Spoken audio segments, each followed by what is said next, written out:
Hello my dear student, आज हम फिर आपके सामने एक नए लेक्चर के साथ एक नए टॉपिक के साथ आपके सामने हाजिर हुए हैं।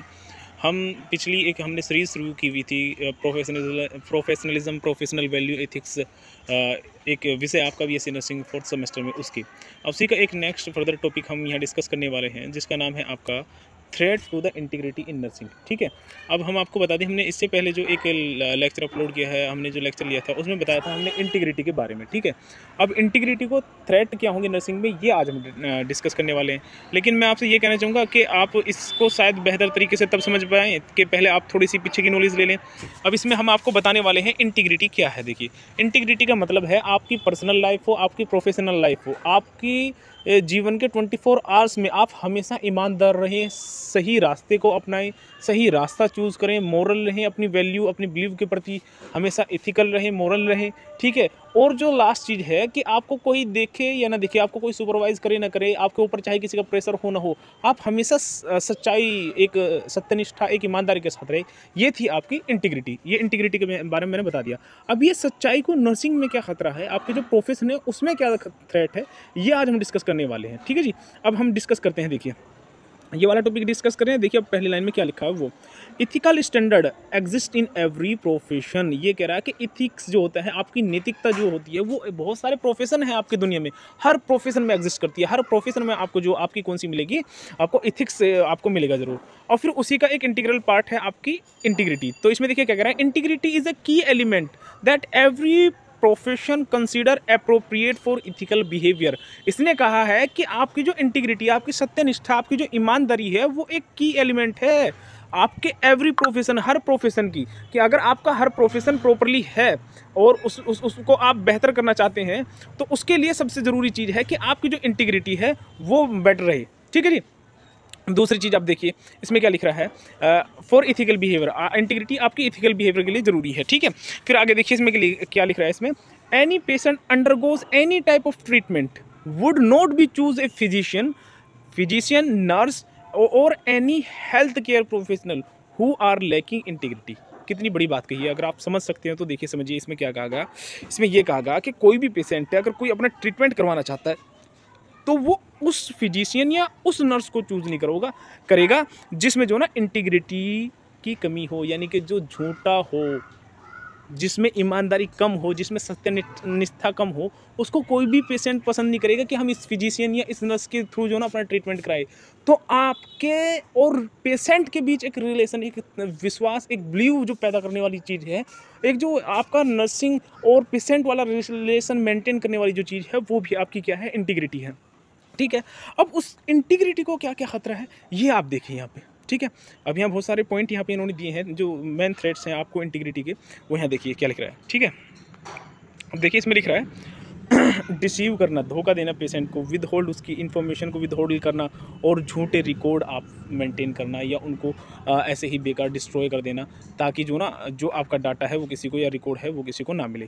तो धोखा करना, विद होल्ड करना आपकी जो इन्फॉर्मेशन है और जो रिकॉर्ड है उनको फॉल्सिफाइन करना। ठीक है, ये सबसे मेन और इंपॉर्टेंट जो आपके थ्रेट्स हैं इंटीग्रिटी को, किसमें, नर्सिंग जो प्रोफेशन है। अब देखिए इसमें क्या कहा है इसने सिंपल भाषा में, health professional are expected to always tell the truth to their patient simply because it is the right thing to do।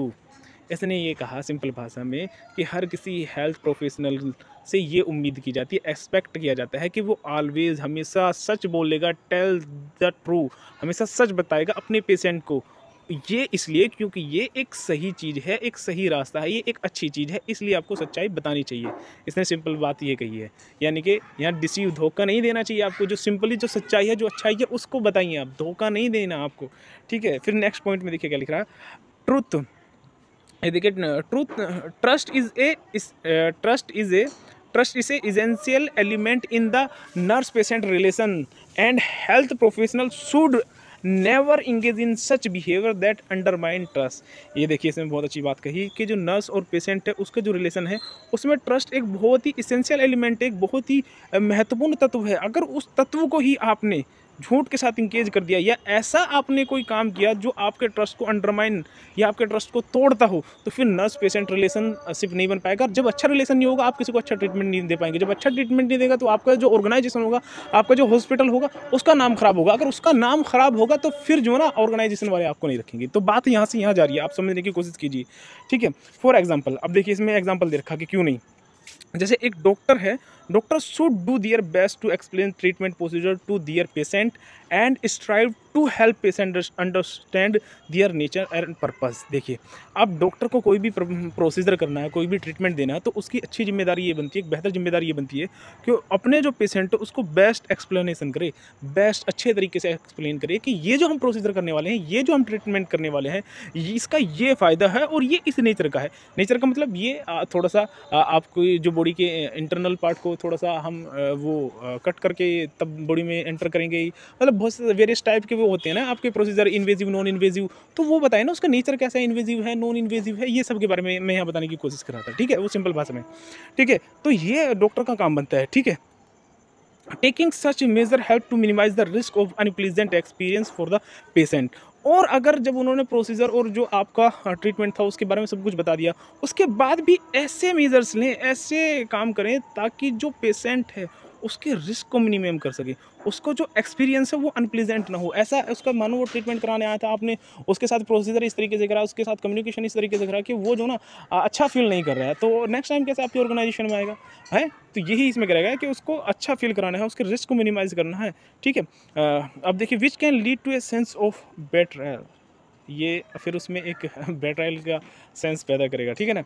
Similarly confidential is of utmost important to maintain the relation between nurse and patients. देखिए, इसमें कहा गया कि जिस तरीके से आपका doctor का काम था कि प्रोसीजर और ट्रीटमेंट को अच्छे से एक्सप्लेन करना, वैसे ही पेशेंट की कॉन्फिडेंशियलिटी को मेंटेन करके रखना, गोपनीयता को, उसकी जो गोपनीय चीज़ें हैं जो छिपी रहनी चाहिए, जो आपको और पेशेंट को पता रहनी चाहिए, उनको कॉन्फिडेंशियल रखना, ये आपकी जिम्मेदारी है, ठीक है।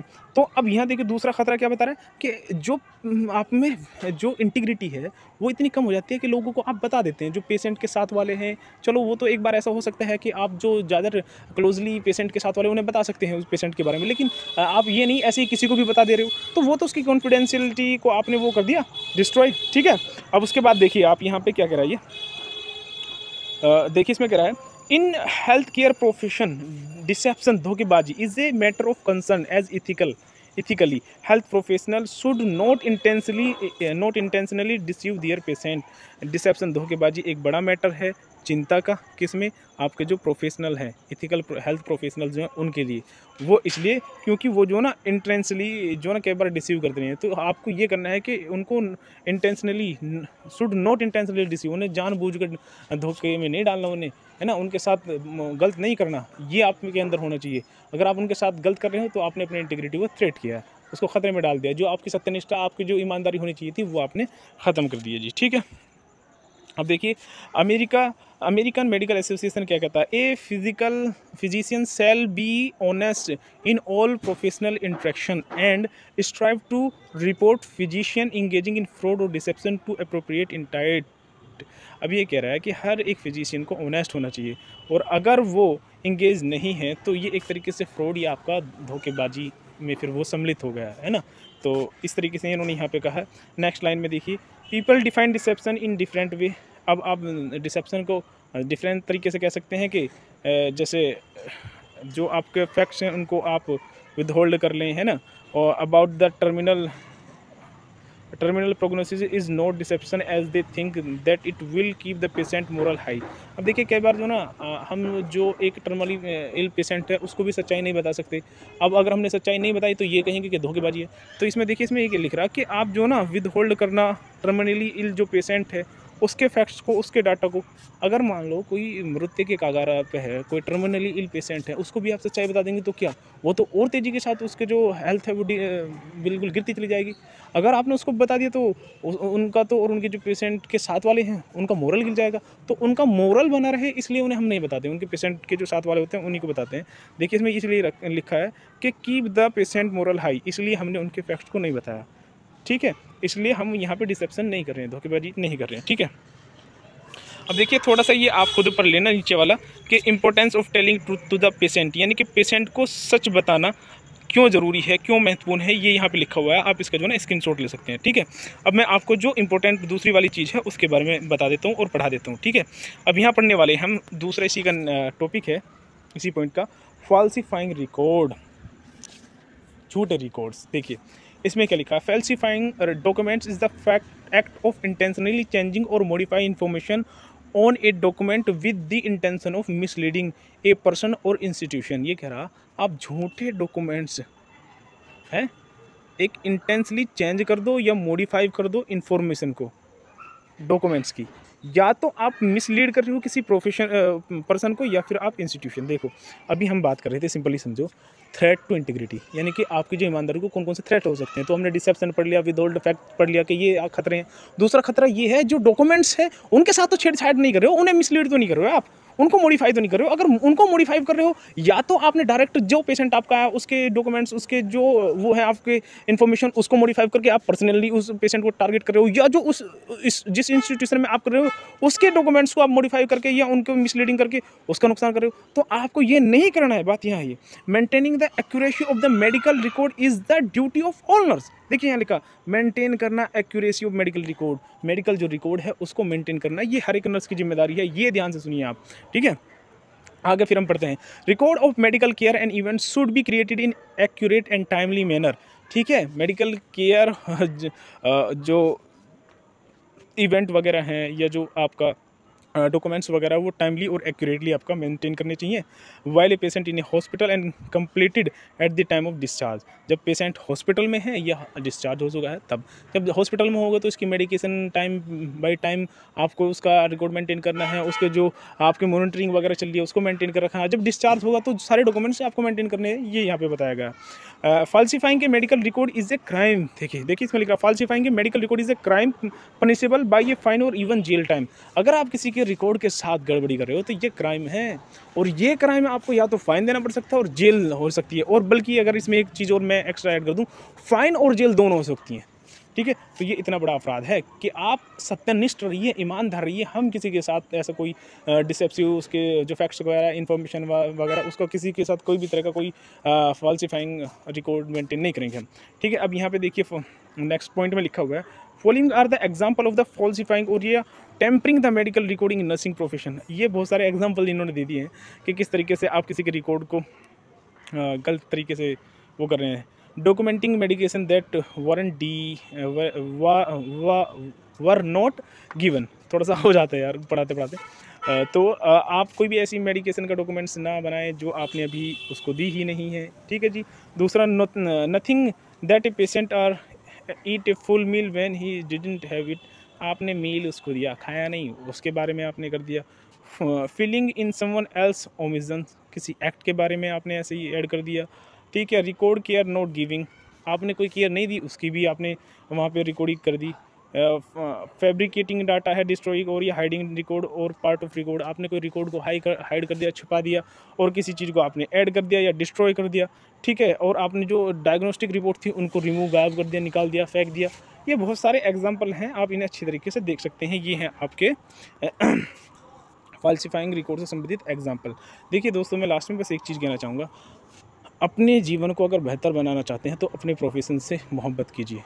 आप अपने आप को, अपनी स्टडी को टाइम दीजिए। आज के स्टूडेंट ऐसे हो गए हैं जिनको टाइम देना बिल्कुल पसंद नहीं है, स्टडी करना बिल्कुल पसंद नहीं है। तो आप बेहतर एक सफलता की तरफ कैसे चलेंगे, कैसे दौड़ेंगे? कम से कम अपने को तो, अपनी फैमिली को तो कम से कम चकमा ना दें। अपने को तो कम से कम ये समझा लें कि मैं 15 से 20 मिनट तो कम से कम एक लेक्चर ले सकता हूँ, मैं पढ़ सकता हूँ, अपने भविष्य को बेहतर बना सकता हूँ।